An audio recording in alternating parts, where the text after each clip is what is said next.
तुर्की क्यों दिखा रहा है भारत को आंखें? भारत को फूटी आंखों से भी नहीं देख सकता है ये देश। क्यों भारत का सबसे बड़ा दुश्मन बन गया है तुर्की? भारत के खिलाफ कर रहा है जंग की तैयारी।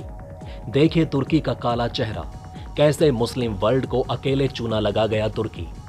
तुर्की ने उठाया इस्लाम का फायदा, करा ली बेइज्जती।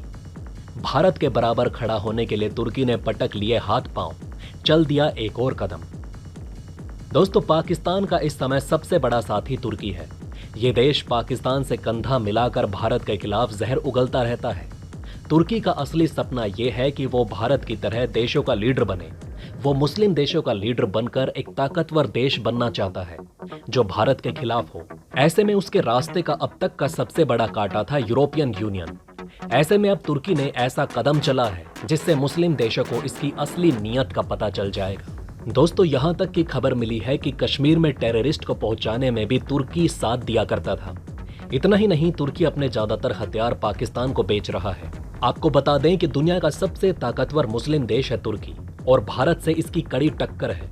देखिए, एर्दोगान 2028 तक तुर्की के राष्ट्रपति बने रहेंगे और ऐसा लगता है कि वो अपने इस कार्यकाल में हर हाल में अपने मुल्क का 50 साल पुराना सपना पूरा कर लेंगे। दरअसल तुर्की यूरोपियन यूनियन में शामिल होने के लिए लंबे समय से इंतजार कर रहा है और एर्दोगान ने इसके लिए एक विकल्प भी सामने रखा। उन्होंने सोमवार को ऐलान किया कि तुर्की स्वीडन को नाटो देशों में शामिल कराने के लिए राजी है, लेकिन इसके लिए यूरोपीय देशों को तुर्की में यूरोपियन यूनियन में शामिल कराने के लिए मदद करनी होगी। आपको बता दें कि तुर्की ने पहली बार साल 1987 में यूरोपियन यूनियन का सदस्य बनने के लिए आवेदन किया था। 1952 में वो नाटो का सदस्य बन गया, जो सोवियत संघ के सीधे विरोध में बनाया गया था। उधर अब एर्दोगान को सत्ता में रहते हुए लंबा समय हो चुका है। वो मजबूत तो होते गए, लेकिन तुर्की और यूरोपीय संघ के बीच संबंध सही नहीं रहे। यूरोपीय संघ के अनुसार तुर्की के साथ मतभेद के 4 मुख्य मुद्दों में लीबिया और सीरिया के क्षेत्रीय विवादों में हितों का टकराव, साइप्रस का अनसुलझा सवाल, भूमध्य सागर में संप्रभुता को लेकर विवाद और तुर्की में लोकतांत्रिक स्थिति है। तुर्की इसमें डायरेक्ट एंट्री लेकर यह सब हड़प लेना चाहता है। इन तमाम विवादों के बीच तुर्की के राष्ट्रपति ने यूरोपीय देशों के सामने एक ऐसी शर्त रख दी जो वो मानने के लिए मजबूर हो सकते हैं। आपको बता दें कि स्वीडन नाटो में शामिल होने की ख्वाहिश रखता है और उसने पिछले साल ही इसके लिए आवेदन किया था, लेकिन उसे तुर्की की आपत्तियों का सामना करना पड़ा। तुर्की का तर्क है कि स्वीडन प्रतिबंधित कुर्दिस्तान वर्कर्स पार्टी और गुलेन आंदोलन के सदस्यों को आश्रय देता है। दोनों के बीच विवाद यह है कि तुर्की लगातार कहता आया है कि स्वीडन आतंकी संगठन को शरण देता है। तुर्की में साल 2016 में कुर्दिश ग्रुप्स ने तख्तापलट की कोशिश की थी।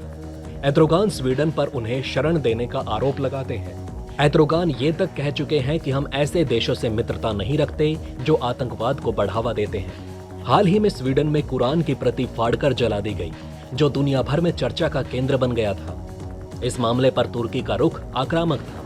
अब ये खुद को मुस्लिम धर्म का रखवाला कहने वाला तुर्की खुद पर हमले के लिए कुरान की बेइज्जती को पीने के लिए तैयार हो गया। अब इस देश को इस्लाम नहीं याद आ रहा है।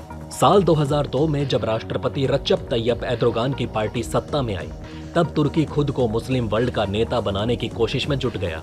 लेकिन भारत को अकड़ दिखा रहे इस देश की भारत ने कैसे दुर्गति की, इसको आपको आगे दिखाएंगे।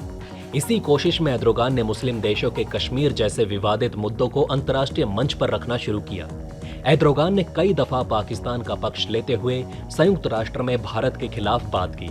एर्दोगान बेशर्मी के साथ कई बार यूएन में कश्मीर का मुद्दा उठा चुके हैं और बेशर्मी के साथ भारत की लात भी खा चुके हैं। लेकिन तुर्की बार बार इस बेइज्जती को झेलने के बाद भी कश्मीर वाला मुद्दा उठाने पहुंच जाता है और भारत भी तुर्की को दे मारने में देरी नहीं करता।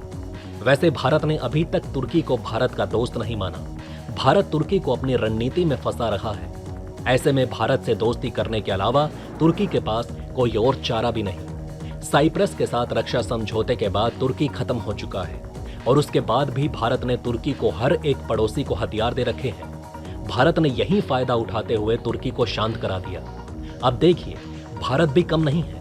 भारत ने इस तरह एक मुस्लिम देश को अपने पाले में करके पाकिस्तान की लगाम कस ली और एक दूसरा रास्ता भी निकाल लिया। भारत ने तुर्की, चीन जैसे देशों पर भी लगाम कसने की तैयारी कर ली है। दरअसल साइप्रस ही वो देश है जिसका नाम लेते ही तुर्की को मिर्ची लग जाती है। वैसे तो पाकिस्तान के करीबी तुर्की के राष्ट्रपति एर्दोगान बार बार संयुक्त राष्ट्र में कश्मीर मुद्दे को बिना वजह ही उठाते आए हैं, परंतु जब बात साइप्रस मुद्दे की आती है तो उन्हें सांप सूंघ जाता है। ऐसा इसलिए क्योंकि साइप्रस तुर्की के कट्टर दुश्मनों में से एक है। ऐसे में भारत उसी साइप्रस के साथ अपने रिश्ते मजबूत करने में जुटा है, जिसका नाम लेते ही तुर्की घबरा जाता है। ऐसे में तुर्की की दुखती रग हाथ रखने जैसा है। भारत ने तो तुर्की के इस जख्म पर नमक की फैक्ट्री ही लगा दी है। तुर्की के जिन पड़ोसी देशों के साथ संबंध ठीक नहीं, वहां भारत अपनी पकड़ बना रहा है और इसके जरिए तुर्की को घेरने की कोशिश कर रहा है। दूसरी ओर भारत के आर्मेनिया के साथ संबंध अच्छे हैं। भारत ने आर्मेनिया के साथ स्वदेशी निर्मित पिनाका मिसाइल और अन्य रक्षा उपकरणों की आपूर्ति का सौदा किया। अगला देश है ग्रीस, जिसके साथ भी तुर्की के संबंध अच्छे नहीं। तुर्की कई बार ग्रीस पर हमले की धमकी भी दे चुका है। वहीं भारत ग्रीस के साथ अपने संबंधों को मजबूत करने का प्रयास कर रहा है। गौरतलब है कि जून 2021 में जयशंकर ने ग्रीस की यात्रा की थी और पहली बार दोनों देशों के बीच द्विपक्षीय रिश्तों को रणनीतिक तौर पर देखने की कोशिश की गई। कुरान जलाने की घटना को लेकर मुस्लिम देशों की तरफ से काफी सख्त प्रतिक्रिया दी गई और तुर्की ने पहले कहा था कि कुरान जलाने वाले स्वीडन को नाटो की सदस्यता देने के बारे में वो सोच भी नहीं सकता। लेकिन हैरान करने वाला फैसला लेते हुए राष्ट्रपति एर्दोगान स्वीडन को नाटो सदस्यता देने के लिए तैयार हो गए।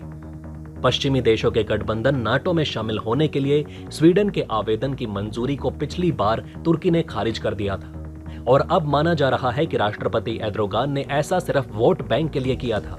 यानी वोट बैंक के लिए एर्दोगान कुरान और मुसलमानों को धोखा देने से पीछे नहीं हटे। गुर्बत के दिनों में तुर्की हमेशा पाकिस्तान के साथ खड़ा रहा। कश्मीर मसले पर भी तुर्की ने भारत का विरोध कर पाकिस्तान का साथ दिया। इसके अलावा नुपुर शर्मा कांड में भी तुर्की पाकिस्तान की भाषा बोल रहा था।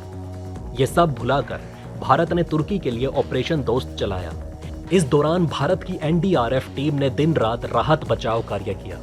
भारत ने रसद सामग्री भी भिजवाई। जब एनडीआरएफ की टीम भारत वापस लौट रही थी तो तुर्की के लोगों ने तालियां बजाकर उनको विदा किया। दोस्तों, आप हमें कमेंट सेक्शन में बताएं कि क्या ये बातें आपको पहले से पता थी। अगर नहीं तो इनमें से कौन सी बात आपको सबसे ज्यादा इंटरेस्टिंग लगी, और कमेंट बॉक्स में जय हिंद लिखना ना भूलिएगा। तो दोस्तों, हमारी इस वीडियो में हमने आपको बहुत सी बातें बताने की कोशिश की। अगर आपको हमारी ये कोशिश अच्छी लगी हो तो प्लीज लाइक करें इस वीडियो को और इसी तरह की और जानकारी पाने के लिए चैनल को सब्सक्राइब करना ना भूलें। इसी के साथ दोस्तों, मैं मिलता हूं आपसे ऐसे ही किसी अगली वीडियो में। तब तक के लिए बने रहें हमारे चैनल पर। जय हिंद, जय भारत।